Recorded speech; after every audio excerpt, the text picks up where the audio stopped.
Good afternoon and welcome to a special Titan Talk. Hey guys, thanks for joining us today. Today I have myself, Captain Coop, and I have a wonderful, fantastic guest who's love to have him on every time. It is Mr. Ryan Smith, owner, operator, and fantastic individual. Appreciate Thanks it. for joining us today. Yeah, absolutely. Today we want to talk a little bit about these drones that are popping up all over the eastern seaboard, over in New Jersey and areas, the implications behind them, security risks. What does it mean to the public? And it'll lead into our own drone advancements that we're doing here. There's a new project that we started recently with you. It's absolutely been a pleasure and a fantastic thing to see what you guys, what we've accomplished with it in such a short amount of time, and the effort you guys have put into it. So. Yeah, no, the drones that's my thing. Absolutely. Been doing that for a while. First drone, actually, that would have been 2012. Flew it into this building here on the very first flight. We have another drone in the bottom of the lake outside, so I've had my... Wait, is the one that you flew into the building, I got to ask this. We used to have one we took out to an old property, an old patrol property. I think it was you that went out there with it. Is that one you're talking about? It was like this big. It's huge. It was huge. So the Inspire one Yeah. was the first model of that one that went out. It had like 20 minutes of runtime or something like that. Yeah.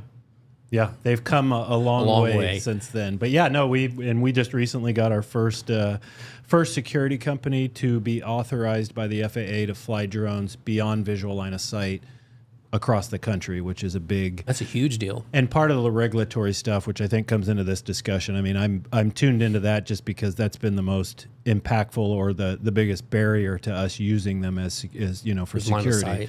Right now, you have to have visual line of sight to operate the drone, which if we're trying to do that instead of or in conjunction with a security officer, it kind of defeats the purpose. Because you've already got a person who's standing there at that point with the drone. You might as well have them go out and check the fence line or the barriers, whatever it is. Yes. So having that flight outside of line of sight is fantastic. It's crucial to what we need to do. 100%. That coupled with a Nest or a dock that can automatically charge it. Because if you have to have a person swap batteries, again, you're kind of defeating the autonomy. Purpose. Yeah. And I know this drone thing is a hot topic because everywhere I look, people are talking about these drone sightings. What do you think they are? So, it's funny. I actually had a friend who was talking about this yesterday, and he called me and was throwing conspiracy theories my way. And first question he asked after he got done with his 30-minute rant of conspiracy theories was, what do you think they are? And I was like, dude, I don't know. There's so much behind it, what it could be, and the amount of them is what I wouldn't say concerns me, but it's kind of cool. Yeah. Because you're talking about, you've got an entire city like New Jersey where they're seeing 30 or 40 drones that are all the same model from what they can tell, hovering about the same height, doing the exact same thing, just there. And I think that aspect of it is the biggest piece for me, is I think there's that availability bias. Remember when that kid got eaten by the alligator at Disney? Yeah. That happened one time, but then forever everybody was like, I'm not going to Disney. My kid got it, right? So I'm not going to step foot in that area because there's an alligator that eats people. It's like, no, that alligator's And I think gone. that coupled with the fact that now drones, it's a thing, right? I mean, now they're starting to become everywhere, and you're seeing different things. We're seeing the law enforcement agencies use them. They're being used in many different facets. So I think that's part of it too, is that now you're thinking about it and then you're seeing them.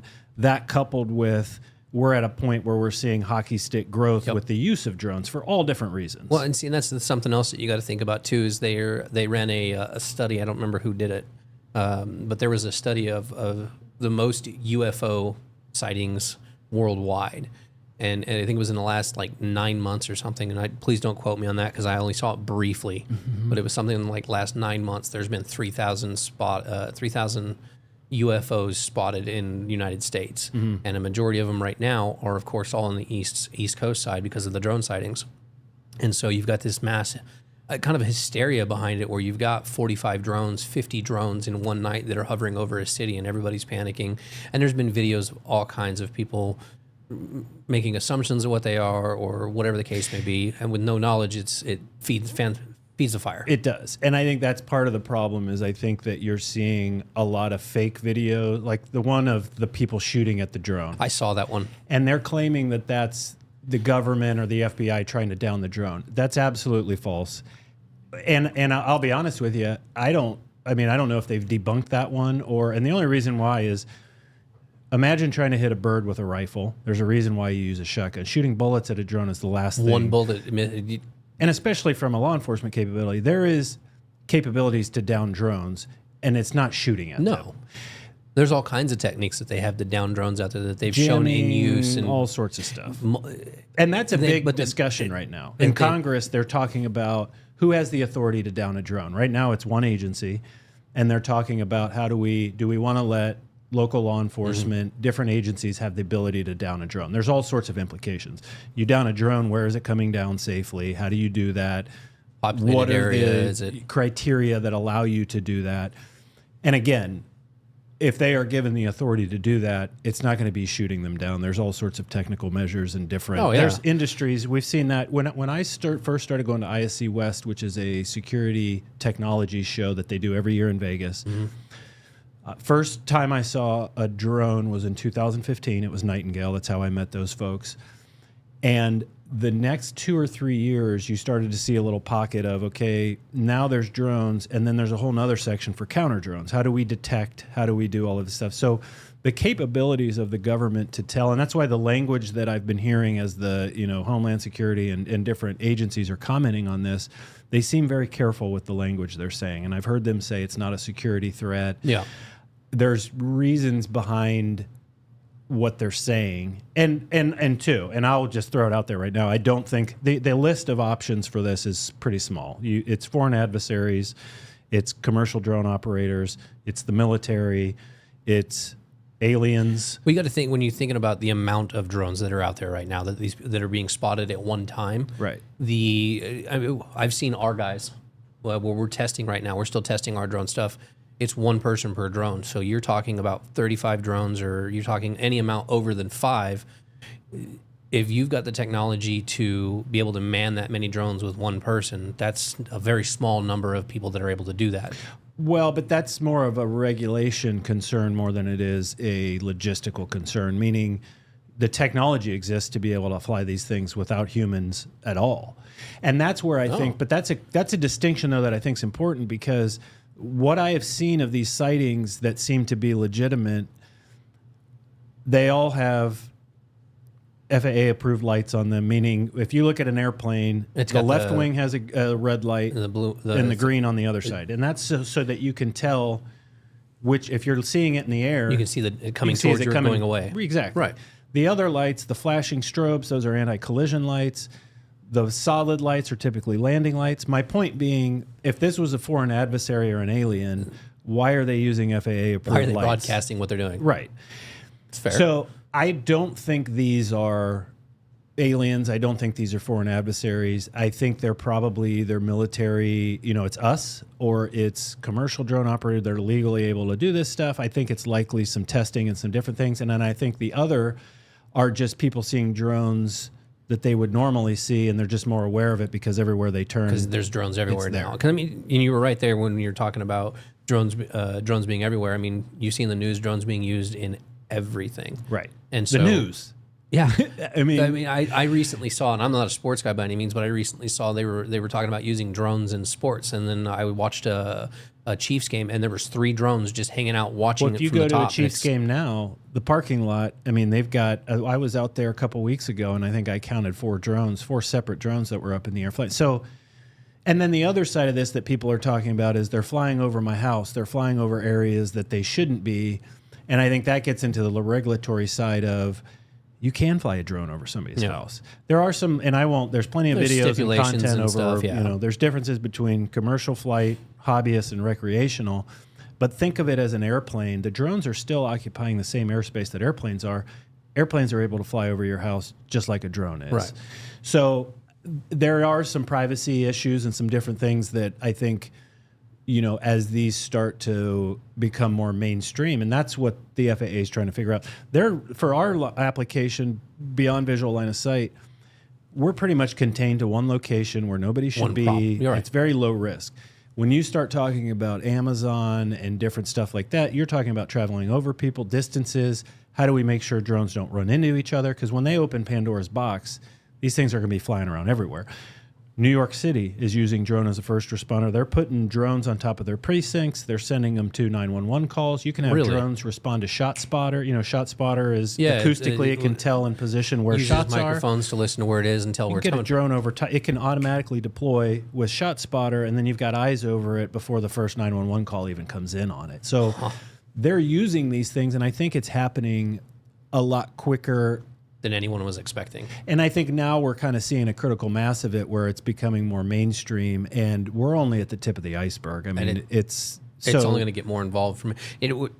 What's funny is I didn't know that they were doing that in New York. And so what makes me think that this is government or something like that, this is something like local law enforcement or the state law enforcement agency testing out a new campaign with drones where they're saying, hey, here's what we're going to do. We're going to use these for low visual, when you've got low light levels and stuff like that, using night vision on this to be able to track stuff. And they're running tests on it to see if they can track vehicles when motion and things like that. Because when you're saying they're using these already for shot response and stuff like that, when they're all over the eastern seaboard, but a majority of this stuff is coming out of New Jersey. That's one localized area that leads me personally to believe that that's what it could be. Whether that's what it is, I don't know. There's some military installations around there that are known for testing aircrafts. There's some temporary flight restrictions in that area, which are, if we go fly a drone and, they might put up a temporary flight restriction or show, hey, watch out, below 1,000 feet, there's drones flying around, that type of thing. They're around. That's why I think personally that this is probably military testing, or it's us. When I hear them come out and make statements, and them being the FBI, Homeland Security, these people, and they're cryptic in their language, but they say very specifically, we don't think this is a security threat. That to me says we know what it is, but we can't tell you in a classified sense. Rightfully so. If this is stuff that we're trying to test, and that's a whole nother discussion that goes on right now. The main provider of drones is a company called DJI. They're a Chinese-owned company. If you're following TikTok and the bans that are going on there, very same thing is going on with the drone side. Right. So there's a lot of testing. There's a lot of emphasis on how do we build stuff here that nobody can get eyes on and get into type of thing. So I don't think these are aliens. I don't think they're foreign adversaries. I don't think it's aliens. I don't think that, too, and I think a good majority of these are drones. We're seeing stuff, too, testing taxi drones where you get in and that stuff's starting to happen. There was some companies, Archer and Joby, just got certified as Part 135 operators, which allows them to fly that commercially and start some testing. And so again, I think we're at the point where this is just going to start being common things that you see flying around, just like airplanes. I'm sure when airplanes first come around, people were like, what? What's going on? Right. Aliens. Right. So but that also leads into other things where we're talking with drones. You're saying that obviously it's going to be more common. It's just the way the world's going. Drones are easier to get out there. And if it's we can get eyes on something before we get law enforcement or fire or EMS out there to confirm the safety of everybody in that type of situation, you're going to start seeing more and more of them. Right. What I found interesting out of that, it's 2025. I still don't have a flying car. But if you were saying they're going to have to track where the drones are going, I'm going to go back to the Jetsons here and say I want my flying car. And I want to be able to know that my neighbor's not going to hit me at 150 miles an hour. Just saying. That's the piece that they're figuring out. And as frustrating as the FAA can be, it makes sense though, because you've got to be careful. If you've got to know where everybody is, which you don't want is you think of a vehicle accident I would say in 2D right now. Yeah. And when you're talking drones or you're talking planes or flying cars, you've taken an accident from 2D to 3D, because not only are they getting a crash up here, they're going to fall down, and you got to worry about what's below them. Yes. So if you've got flying cars or drones above residential, and the drones are big enough, as big as some of these are shown, because some of them are small SUV size. Right. You have two of those coming down on a residential home. That's a problem. Yes. And those are all the things where, again, I think the FAA can be frustrating, and governments can be slow because they have no competition. I think the other side of that coin is look how safe and successful commercial air travel is. Mm-hmm. And I think that's another reason, to your point, of why we don't want these things. We want to get this right, in the sense of we don't want to just unleash these things out to where they are, people can do whatever they want to with them. There's also another side of this where if these are illegal activities, law enforcement in particular is way far behind on the enforcement type of thing of what can they do right now? They can't. Then that's part of the debate, because there's only the one agency that can take them down, right?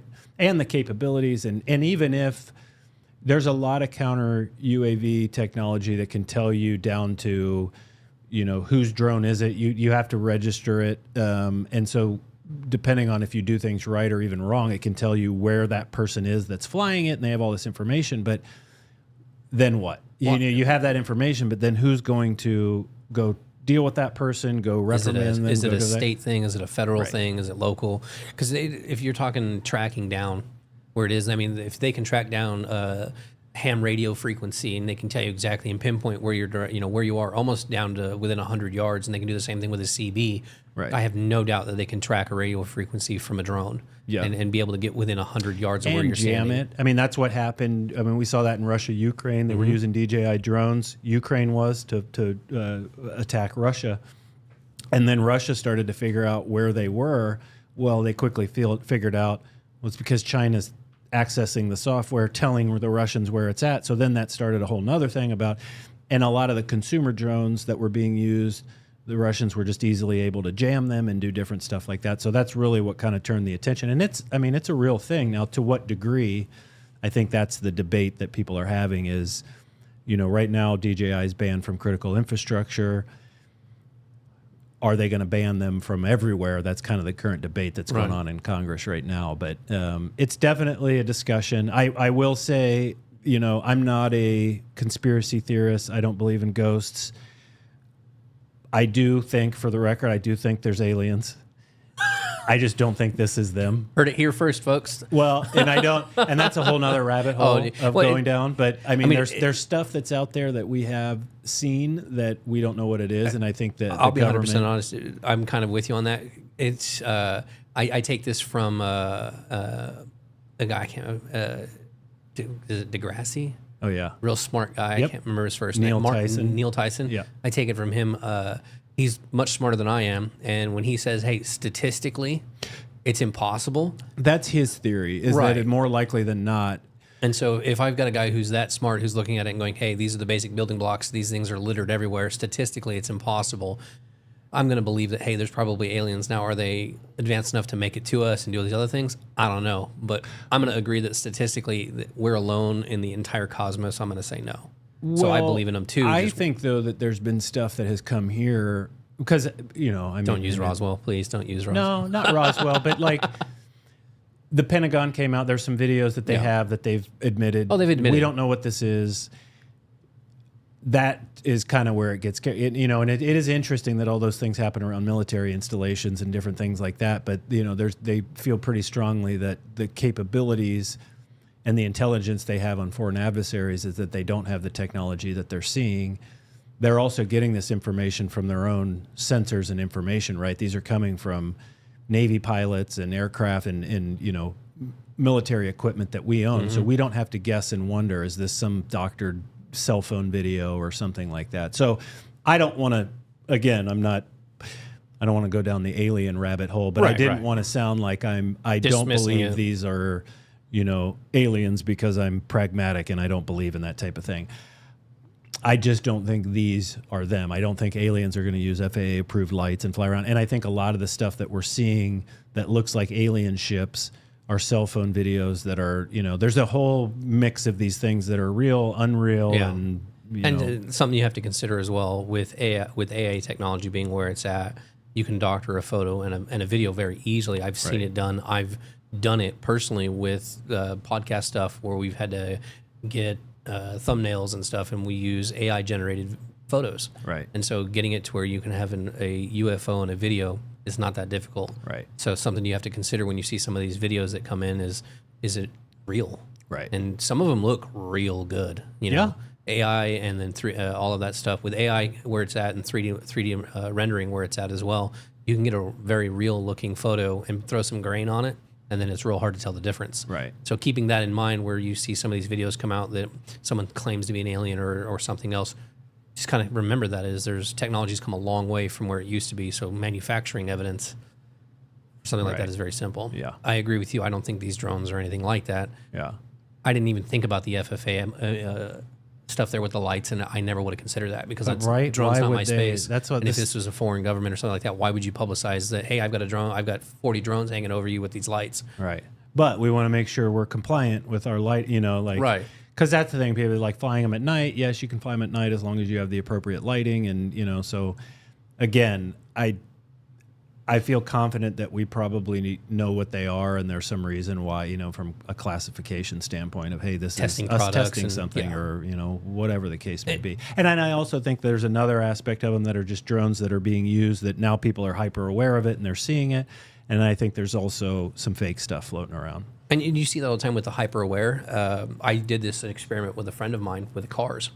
I said, think of a car you really want. Mm-hmm. And he told me his car, and I said, okay. And we had like a 16-hour drive. And I said, I want you to do me a favor. I said, over the next 16 hours, I want you to tell me those cars you see. Right. We got 3 hours into it, and he goes, dude, can I stop counting? Right. And it's like, it's so when you start noticing something or you start paying attention to it, you notice it more often. You notice where everything is. You'll be driving down the street and go, oh, that's a drone I've never seen before. And that drone could have been there the whole time. Right.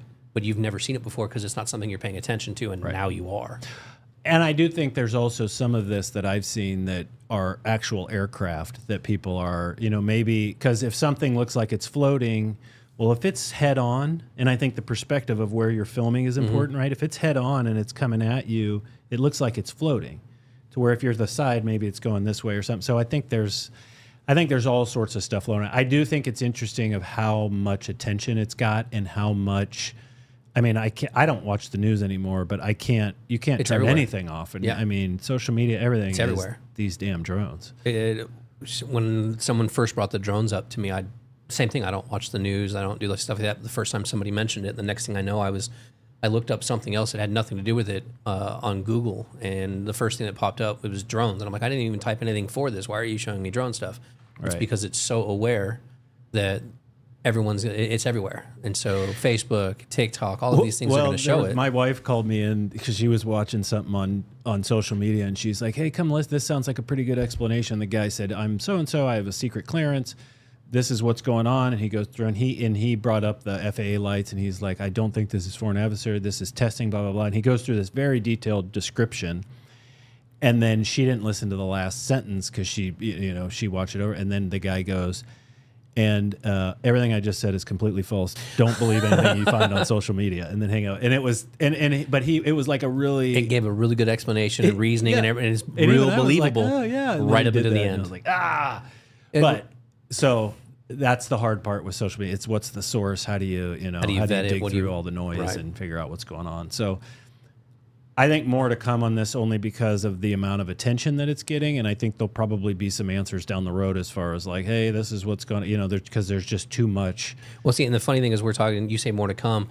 We were getting ready for the podcast, getting everything set up. And as I'm pulling up YouTube to start the broadcast, there was a live discussion in Chambers right now that they've got a live feed on YouTube going over FFA regulations and what the drones are and implications and stuff like that. And so we're here talking about it, and there's already more information that they're processing and coming out with. Well, just to put it into perspective, so I've been flying airplanes since I was 14 years old. My grandfather was in the FAA. I just grew up doing that. The drone thing kind of started in 2012. And I would say in the past 15 years, 95% of progress or movement forward with drones specifically have happened in the past 8 months. So, I mean, we're right at a point where we're starting to see hockey stick of where these things are starting to open up, and, they're coming out with different regulations and figuring out what they're doing now isn't where, so. And they do that with everything, though. They did it with vehicles. They did it with planes. When vehicles first came out, there were no standards. There were no seat belts, no nothing, no safety features. It was just a metal car with a metal body with a seat. Yeah. And so as time progressed, as cars became more affordable and it became more adept for the regular civilian and citizen to have, you see that hockey stick as you're talking, plane up from no safety features to now there's safety features out the wazoo, and now you've got seat belts for everybody, airbags, and new cars nowadays have an airbag in every A pillar, B pillar along the whole side. You've got airbags in front of you on the dashboard. So you see these safety features or regulations come through, and it just skyrockets. Right. And then eventually it gets normal, and that's where we're at. I think we're going to, if you're interested in the drone thing, buckle up, because if you think there's a lot of talk about drones just wait. Yeah. And I think too, it'll be, people are going to get, okay, we're no more drone. And then I think it's going to be like airplanes where you're going to hear a buzzing drone and you're not going to even look up because either one, it's like a car alarm going off. You know what I mean? Like you get to the point where it's just not even a, you know. I must be weird then because I hear a car alarm go off. I still like, I'll be at my apartment complex or at Walmart and I'll hear it off. But your reaction is more like, will you shut that up than it is, you know, what are we seeing or how and that type of thing. My first reaction is that mine? I'm digging through looking for my keys. I'm like, is this my car? And I'm like, doot, doot. No, it's not me. When I look around a little bit, I'm like, I don't see anything weird. All right, well. But the attention, so that makes me want to ask. You've been messing with drones for Titan since 2012, as not as a full throttle thing, but more recently it's become full throttle for you. Well, because we were hindered by those two things: beyond visual line of sight and a docking station to charge it. Those were the two keys to unlocking. My question to you is: since you've started doing this in 2012 and with those two advancements, were those the two biggest things hindering us from being able to do that with just regulations and standards? If we would have had this back in 2012, would you have made the same dive into drones that we're doing now? Because I love the fact that we're doing this because it's absolutely fantastic and it's a really cool step. And it's would I have different. done it knowing the burdens that were in place or how long it would take, type of thing? Well, that's a tough question to answer because for me it wasn't a matter of if, it was when, and the when was more. I probably would have thought we would have been farther along in the. I mean, so. No, I don't think we would have changed anything. I just think we're at an exciting time where now some of these, you know, all the restrictions are a lot out of the way, and streamlining to this to where it's becoming a bigger deal. A bigger deal. Okay. Yeah. I've actually always kind of wondered that. Sorry to put you on the spot with that one, but well, it was a thought because I remember you messing with the drone when I think we were 6 months into the building we're currently in, and I remember you walking down with this big old box of a drone, and I was like, that's really cool. Like, what are we going to do this? And then you said, hey, we're going to go. I remember you saying, I'm going to go down to this area, and I was working that night, and I got to watch you fly it. You and another one of our supervisors. Were we looking for homeless camps on that property? Yeah. Yeah, you and I can't remember. I'm not going to say his name because he's not part of Titan anymore, but he was part of it with you. Yeah. And you guys got permission to go out to that our patrol property and go look for homeless camps and stuff like that. And it was a really cool thing to go out and watch. Yeah. And now we're starting to see that use, where we can fly these things remotely, which is a big. So from the monitoring center, we've got drone pilots that are there flying these things around and using it for that reason. But yeah, no, it's definitely an exciting time for me. It's being able to put the passions of aviation and security together in one. So it's as good as it gets for me as far as what we're doing, and two, it's just the beginning. I mean, absolutely. It's to see how much attention just this has had. Just wait. I mean, we're seeing take off. It's for all sorts of things. I think once this becomes more normalized, like you were saying, once everything kind of dies down and it gets to the point where everybody's like, oh, just stop talking about it already. Once it gets to that point, I think once everything normalizes, I think what you're going to see with drones is just going to absolutely take off. Other industries, law enforcement, fire. Pun intended. I didn't even think about that. That's a good one. Well, but I too think, that it's the same thing with camera monitoring and mobile surveillance units and everything else we're doing is we want the technology to do the heavy lift or the mundane. How do we find the needle in the haystack? But you still have a last mile problem. Who's going to respond? So the drone sees somebody, the camera detects something. Got my next question. You still have to have. So for me, the answer is not, because we used to have that when we were doing the mobile surveillance and video monitoring. They're going, well, you're going to cannibalize your business, right? Because you're replacing monitoring with guards, and that's never been it's putting the two together is how, and I think that in the security space and in a lot of things now, it's not, we don't need more technology. We need to figure out how to put it together and make it useful. And that's kind of the point we're at now is we've got all this great technology. Same thing. These drones are capable to fly and do all this other stuff. It's how do we figure out the regulations, the training, the accountability so that everybody feels comfortable that this is a net positive to society and not a net negative. Right. And I think we have the responsibility, since we're kind of the pioneers in this, not Titan in particular, although, I do think we're kind of leading the charge there. I just think that from our generation, AI included, we have a big responsibility to set the table right for the generations that come, because there's some, you get a peek behind the curtain and kind of see what these things can do. It'll sit you up straight. You answered my next question too before I even had a chance to ask, which was, where do you see a blended? Because we've talked about it before in our meetings when it comes to all our staff, and how do we blend those two together to where you're not cannibalizing your own business when it comes to that? And that's exactly it. You may have the drone or the camera solution that maybe watches when you can't have a person there 24/7 in bad weather or whatever the case may be, but you still need that response piece of how do we get a person out there? Yeah. And so, but that's always been our key. Our mission statement is blending superior people and technology. Absolutely. That's our bread and butter. That's what we do. So you never replace the people side of things. No, There's still got to be somebody on the other end of the camera, on the other end of... You've still got to have the response back to it and stuff like that. And we've talked, like I said, we've talked in the past as a company, we've talked as individuals. I've heard conversations that you've had, not listening in or anything. Ooh. That's $10. Answer it live? That's $10. I'd say who it is. No, I don't know. That could be dangerous. I was gonna don't say who it is. I said let's see who it is. Sorry about that. Happened to me Don't fire me. Happened a couple of weeks ago. Roberts was sitting there. Mine went off, and he looked at me. And he's fired. Yeah, I was like, "That's great." And he goes, "You're in trouble." That's fair. But you know, when you're talking about these solutions and stuff, and like I said, I've overheard conversations, not listening in, but just being in the area. When you're talking about the response, and we're talking to clients, and we're saying, "Hey, look, you can't always have a person here 24/7, or maybe there's not a capacity to have it, or they can't afford it, but we can afford to have a camera there." And we can say, hey, look, you may not be able to have the person, but you can have the superior technology where we've got somebody watching it 24/7 with the response that goes along with it. So if somebody is there, we have somebody who's 10 minutes out and can be there and can handle whatever the situation may be. Right. And so blending those technologies, the superior technology with the superior manpower is exactly how you keep from cannibalizing. And I think that's the difference when you see some of these new technologies come out where companies like Titan will say, hey, we're going to take in this drones and cameras and we're going to roll with it and we're going to modify it to fit not only us but our clientele. And that too, when you get into the, when I got into the guard side of the business, I got into that because the business model was how little can we bill, how little can we pay, and the industry, and I still think it's set up to how do we win the business, not how do we keep it. And I think that being able to use the technology side of things, because you can still have the officer periodically patrol preventatively, be available for escorts, locking doors, checking doors, responding to what the technology is pointing them to. That allows us to have a much higher quality of person that's better paid, that's better trained, because the client then only needs them for maybe 10% of the time to do the hard stuff. The hard stuff. And then we can really use the efficiency of the technology. And that's where we can, it's a unique situation where we can provide better coverage for less money. And that doesn't happen often. And that's why I think the blending of those two things is what's crucial and what's kind of part of our DNA. Absolutely. Well, perfect.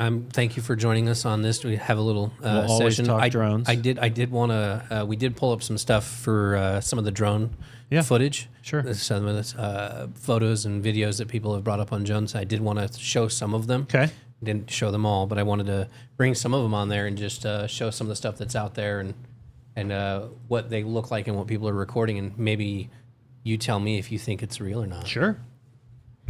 And I'll be honest, I probably haven't seen most of these, but well, that's good. I haven't either. So this is one. Go away. This one is extremely low. It's loud. So this is what you're talking about when we were talking earlier. That where looks like a drone. The FAA lights and stuff like that. You've got the red on one side, green on the other.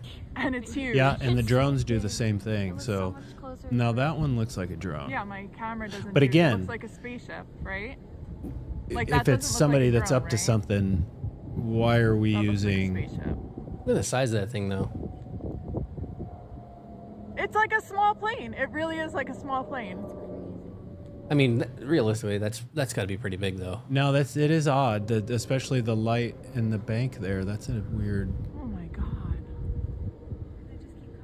So what do you think? Drone or plane? I think it's drone, and I think it's either a hobbyist recreational, or I think it's somebody that's licensed, or it's a military testing stuff. Again, the FAA lights throw me out. Like if it's something bad, absolutely. No, I'm with you 100% when it comes to that. When you're looking at that stuff, and I never would have thought of that. Yeah. When you're talking, if it's someone bad, why would they have all of the notions of looking at it, of big lights flashing, saying, "Hey, look, I'm right here." Right. Like if those were for ill intention, you wouldn't have any of that. It would just be it would be the same color as the night sky. You'd never see it. You'd hear it, but you'd never see it. Hopefully you'd hear it. Right. Stop doing that. Here's another one.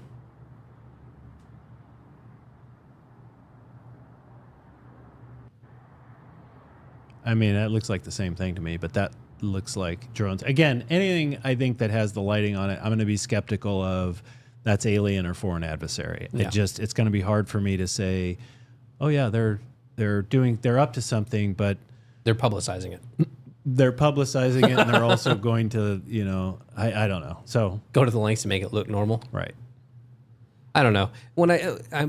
When you mentioned that, I never would have thought of it because I'm not in the drones. I'm not part of that with Titan. Right. And I've never been a big drone person or heights. I don't really like them. So when you talk about, hey, I get a little queasy in the stomach area, so I normally stay away from that. But when you bring it up, 100% makes me think, well, the same thing. Why would you have those lights on there? Why would you if the regulations state you've got to have these colored lights? And especially in that area, they have the capability to detect these things, to know what's going. That's where at first it was kind of concerning because there was some weird language coming out, and it seemed like the people that were commenting publicly on it didn't know. And I think there's also an aspect of the FBI, the FAA, pick any federal agency with 3 letters, they're not always the best at communicating with local law enforcement. So there is a world where there are certain agencies that know what's going on, and there's boots on the ground that don't. And that wouldn't surprise me a ton either, where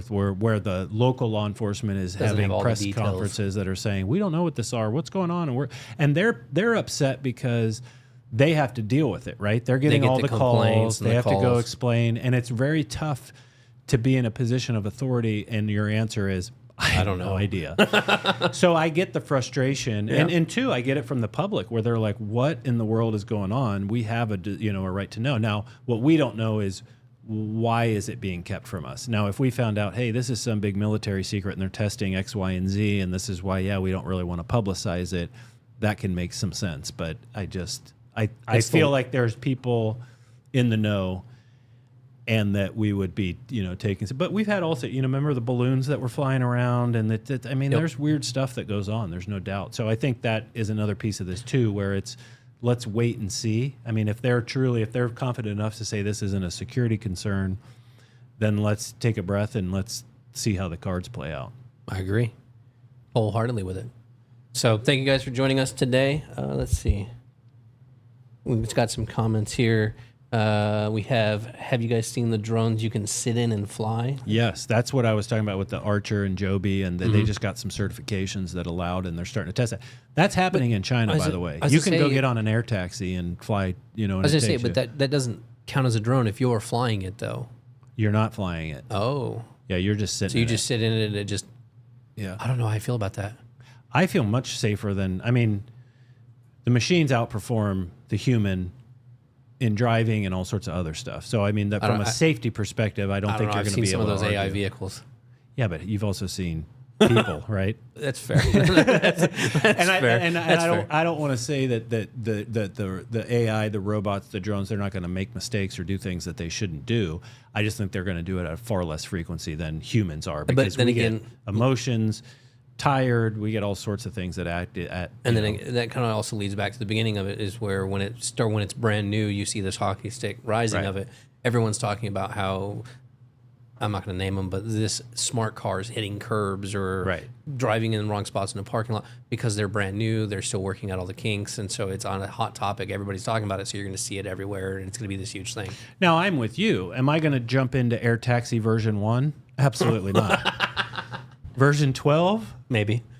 I might consider it. We can talk, right? So, no, I think there's a wait and see with this, and certainly, more stuff could come out, and maybe I think it's a mix of a lot of things, too. You could be, one of these is something bad, and, we don't. But anyway, I think overall, I don't think there's need for concern, and I think we'll figure out down the road kind of what these things actually are. Get some more information later on. Yeah. And like we were saying earlier, there's new information coming out almost daily. With this stuff. Like I said, they were convening something right now in the Senate about it, so we might get more information at the end of the day. And most of the drone experts that I follow and kind of have been reading about, there's nobody that's ringing alarm bells in this, and most of them are kind of like this same mentality of like, it's, we don't think it's aliens or foreign adversaries. What it is, time will tell. Yeah. Somebody local Right. to us doing something, and we just don't have all the information. Yeah. That's fair. And it's a fair assessment looking at it, especially pointing out the FAA regulations. Like I said, never would have thought about that, but when you pointed that out, Yeah. my first thought is that's a tough one for me to overcome. Yeah. So I agree wholeheartedly. But other than that, we'll let Mr. Smith get back to enjoying his day. I think I've taken enough of his time and had him suffer here with me. Happy to do it. Anytime you want to talk drones, I'm in. This is actually really cool. I'd like think maybe consider doing this again in the future when we've got more Especially technology. if there's a follow-up to this, too. I mean, who knows? Maybe Absolutely. I have to come back and with egg on my face and say, whoops. My bad. But we'll see. So we appreciate it, guys. Thank you so much for joining us today. Again, thank you, Mr. Smith, for taking the time out today. We appreciate it. We will let you guys get back to it, and we will see you guys on our next podcast for Titan Talk on Friday. So thank you guys so much, and enjoy the rest of your week. Thanks. Guys.